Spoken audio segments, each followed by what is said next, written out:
Howdy, I'm John Heberling, the creator of Warp Drive, bringing you an instructional video on how to actually play. In my previous video, I gave an overview of the pieces as well as setup of Warp Drive. In this video, I'm going to go over the turn. There are 4 phases to a turn. The first is moving your character. The second is attacking other characters. The third is using an item, and the 4th phase is either retreat or self-destruct.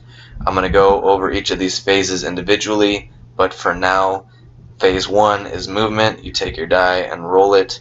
I got a 6. That's optimal. I can show you multiple ways with 6. You'll start by moving your character. 1, 2, 3. I came to a crossroads. I can go either direction. I'm going to head towards the chest. 5, 6. The chest is an action space with number requirements. On the lid you can see it's got the numbers 1, 3, and 5. So I'm going to roll, and I got a 2, which is not one of the number requirements on the lid. 1, 3, or 5. That would be the end of my turn. I'm going to go back and show you if I'd gone the other direction. 1, 2, 3, 4, 5. I have 1 more, but I have to stop here because it's an action space. I have 1 last movement I got to remember. But for now, this warp has number requirements 4, 5, and 6 that I've got to roll for to determine if I warp or stay on this board. So I'm going to roll. I get a 6, which is one of the number requirements, which means I warp. So I pick up my piece, make a warp sound, wah wah wah wah, and successfully land on the other board with all my parts. The warp itself does not count as a move, and you can go either way once you get to the other side. It is shorter to go this direction here to reach the objective. So I'm going to move 1 up. Say you started your turn here and got a 5. Sweet. So I would move 1, and you have to stop because it's an action space. The treasure chest is an action space. I only used 1 of my movements, which means I have 4 left. So I'm going to take another dice and put it on 4 so I can remember how many movements I have left. And I'm going to continue with rolling for the space. I got another 5, which is one of the number requirements, which means I got to open the treasure chest and pick an item. I'm going to take a lucky pack. The lucky pack allows you to open up your second item slot. You put it on item slot 2, and now you have 2 item spaces. But I'm not done with my turn because I still have 4 movements left, like the dice shows. You can go off and on again, but you can't roll for it a second time. You get 1 shot for every action space per turn. I'm going to go 1, 2, 3, 4. That would end your turn. You don't have to go there. You can do any combination of movements. 1, 2, 3, 4, or 1, 2, 3, 4. As long as you use all 4 of your movements. In this case, you just have to use all your movements. That is phase 1. For phase 2, attack, you must have a player in your line of sight. The player behind this one is not in my line of sight because there's a player in front, and items do not affect line of sight. I have 1 player in line of sight, so I can attack, but I must have a gun arm. You see I have my gun arm.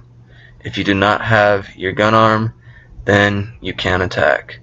But since I have my gun arm, I am good to go. When you're declaring you're going to attack, you just say, I'm going to attack, and let the player know. Then you're going to take your dice and roll it. I got a 2, so pretty much he can roll anything and be better. You got a 5, so nothing happens. If, perchance, I roll again and get a 1, he doesn't even have to pick up his die because all he has to do is tie in order to beat me. But if I get a 3, oh, missed. I got a 3, and he gets a 2. His 2 is less than my 3, which means his defense wasn't strong enough, so he's got to pick a part to lose. He's got 5 parts to choose from. If he chooses to lose his gun arm, then he's not able to shoot me. If he loses his claw arm, then he can't carry a fuel cell. If he chooses to lose one of his legs, then his movement is affected. And if for some reason he decides to lose his head, he would just start over with a new body from his starting position. For use item phase 3, I'm just going to go over how to use each of the items. Right now I just got a lucky pack, so that just lets you have a second item. And for the sake of discussion, say I had a boost. This cup here, I'm going to put it in my free space. Using a boost allows you to have a second roll for movement, but your roll is doubled. Oh sweet, I got a 1, so that means I moved 2. When you complete your movement, you take your boost and place it underneath your character. It'll go on the last space of your movement. Now for the sake of discussion, say I had a part trap. You can only place part traps in free spaces, and as you can see, there's something underneath me right now, which means it's not free. So I'm going to move them to the free space. Say I'm using my item, and I'll put the mousetrap underneath my character. It has now become a permanent part of this game board for this specific game, and can only be moved by a helper. When you land on any of these action spaces, either the boost or the mousetrap, you have to roll for them. And now I'm going to go how to stack them on your character card. You have 2 free spaces because of the lucky pack, so you'll take your 2 items, straighten them out real quick, sorry about that. You'll put 1 on your free space and 1 on your lucky pack space. You can carry 2 items.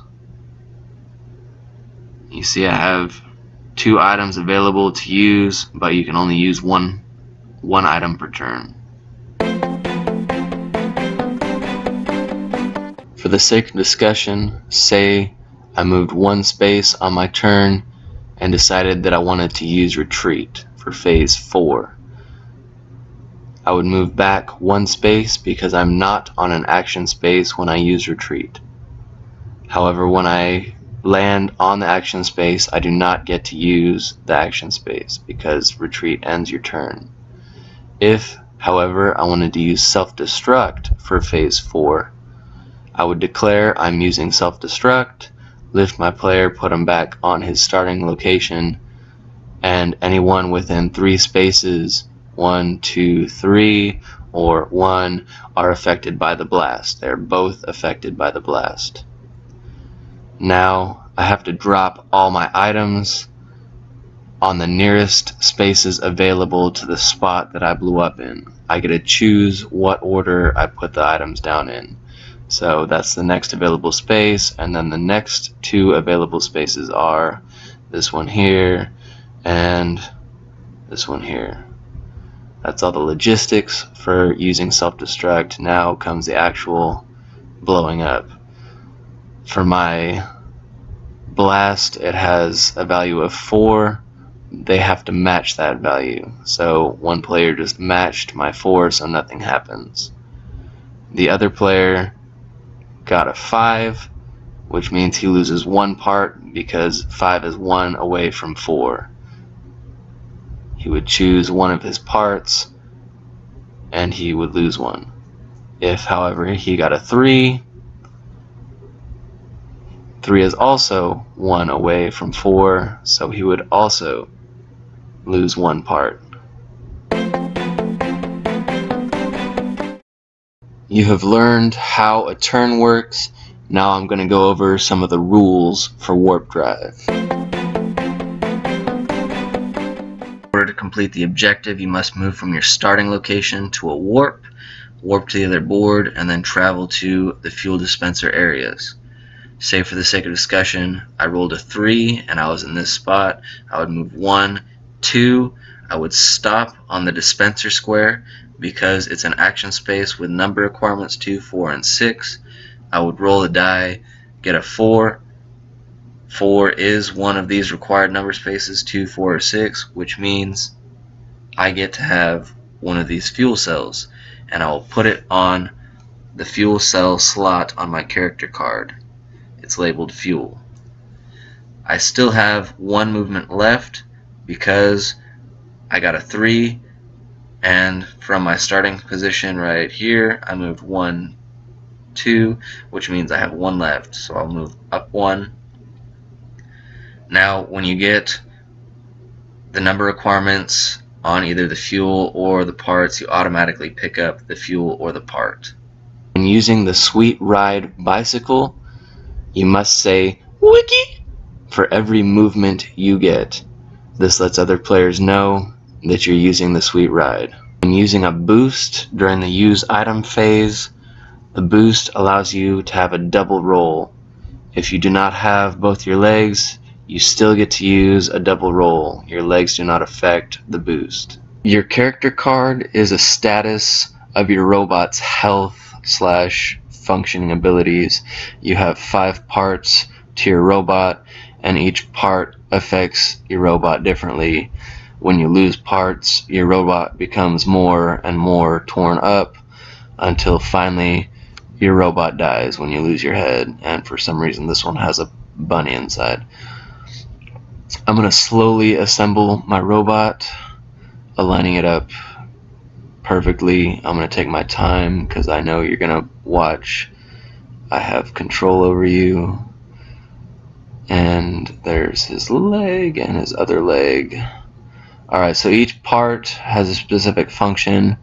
Your gun arm allows you to shoot. When you lose that, you can't attack other players. Your claw arm allows you to carry fuel. And I'll show you, we designed the card to have a perfect little fuel cell shaped box. When you lose your arm, you lose your fuel cell. So I just lost my arm, which means I no longer carry the fuel cell and it's dropped on the game board. When you lose your arm, like I said, you can't shoot. When you lose your legs, doesn't matter which one, the first leg you lose, it affects your roll when you move by 1/2, rounded down, and the lowest possible being 1. When you lose your other leg, it's 1 movement no matter what you roll every time. When you lose your head, you're dead, and you start over again. At any point in a player's turn, they may choose to self-destruct. So no matter where you are on the game board, you can choose at any point in your turn to end your turn and self-destruct, going back to your starting location. For the sake of the players around you, when using the bigger gun, you must say, "Whoa, yeah," to let other players know why you get a second attack. But John, you never explained what the helpers do. You're right, I didn't. For those of you who do not have Warp Drive Extended or the Helpers expansion pack, you can leave. This following segment will go over the differences between the helpers and their main characters and what the helpers can do. Each of the main characters for the Warp Drive game has an accompanying counterpart. You can see the main character has legs and the helper has wheels. The main character also has a gun, whereas the helper does not, which means the helper cannot attack. The main character has 2 item slots, whereas the helper can only carry 1 item. He does not get a second item slot. It's the same for each of the other characters. Each one has their own counterpart. As you can see, with his boy Eldroid, each one has the same head and torso, so you can tell which character's counterpart goes to which character. Taking his pup Electroid, you can see he's got wheels and a claw arm. There's only 3 parts to each helper. It's kind of a downside, so you're probably wondering, why would I want to use a helper when he's only got 3 parts? His bonus is that when he's unladen and you use his movement is doubled. So this 3 here would be multiplied by 2, equaling 6. If your helper has a Sweet Ride, it is not affected by the wheels. When you roll a 3, that 3 is doubled, not quadrupled. The same thing is true with a boost. A helper's wheels do not affect the boost. When you roll a 3, it's only doubled. It is not quadrupled. You would not multiply it by 4. When your helper has rolled a 3 and has a fuel cell, he is now encumbered, which means it's harder to move. So that 3 is rounded down and halved, with the lowest possible being 1. When on your starting location, your main character has to move before your helper can leave his spawn point. So say your helper moved 3 spaces and was here. Your helper is still trapped inside your home. If your main character self-destructed before your helper's turn and went back on a starting space, the helper still can't move. Once your helper leaves his spawn point or command center, he cannot return. Right now he's stuck because this main character is in the way, and he cannot return once he leaves to his command center. Your helper is in the way right now of your main character, so your main character has to get out of the way so your helper can leave before the main character can return to the spaceship. When your helper self-destructs and your main character is on his starting space, you are stuck. There is nowhere for you to go. You may not use this empty space that is not connected. Your only means of leaving is through the caution spaces.